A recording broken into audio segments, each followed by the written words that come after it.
Here's the top stories for August 8th. Duterte asks the International Criminal Court to disqualify prosecutor over conflict of interest. Vice President Sara said that respects Senate's decision to archive impeachment. Philippines to continue upholding ASEAN's legacy of lasting peace. Low-pressure area west of Ilocos Region develops into tropical depression Fabian. Netanyahu says Israel plans to take over all of Gaza in bid to destroy Hamas. Former President Rodrigo Duterte has formally asked the International Criminal Court to disqualify Chief Prosecutor Karim Khan from further involvement in the case against him, citing a grievous conflict of interest and accusing Khan of abusing the criminal process. In a redacted request filed August 7th and made public by the court's appeals chamber, Duterte's legal team claimed Khan should be disqualified immediately and without delay, noting his prior legal representation of unnamed victims of the drug war in the Philippines before becoming ICC prosecutor. According to Duterte's counsel, British lawyer Nicholas Kaufman, Khan's failure to disclose his prior role as a victim's representative created an irreconcilable conflict of interest and a violation of the ICC's obligation of impartiality. The request alleges that Khan, as a private lawyer in 2018, represented individuals who claimed to be victims of the anti-drug campaign in the Philippines, and then used information from that prior role when he later led the ICC investigation into the same campaign. The defense also accused Khan of failing to seek a waiver from his former clients and only disclosing his prior involvement in March 2025, just one day before the ICC issued a warrant for Duterte's arrest. Khan was present in court during Duterte's initial appearance on March 14th and only went on self-imposed leave weeks later amid unrelated allegations of sexual misconduct. Under ICC rules, a prosecutor must refrain from participating in any case where their impartiality might reasonably be doubted, especially if they had prior involvement in a related legal proceeding. Vice President Sara Duterte on Thursday, August 7th, urged respect and adherence to the Senate's decision to archive the impeachment complaint filed against her and emphasized the importance of recognizing the constitutional role of the legislative body. The vice president attended the Misa Pasasalamat for this year's Kadayawan Festival on Thursday afternoon. Despite challenges, she said that people must not forget to thank God for all their blessings. Duterte said that her camp did not expect anything and just prepared for all possible scenarios on the outcome of the Senate plenary on Wednesday. Duterte had met her legal team and petitioners who advocated dismissing the impeachment complaint during a Thanksgiving gathering after the Senate archived the articles of impeachment. The vice president's defense team welcomed the Senate's decision and said that their attention will now turn to addressing the matter before the Supreme Court.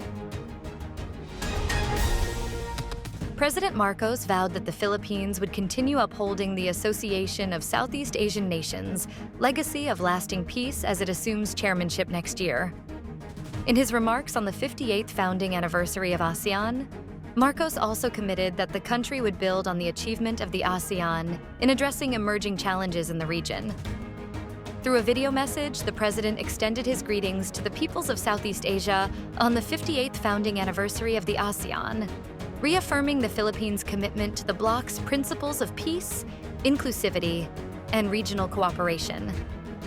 The president further said that the ASEAN, through solidarity and dialogue, have fostered mutually beneficial partnerships and have advanced initiatives that uplift the lives of peoples and communities.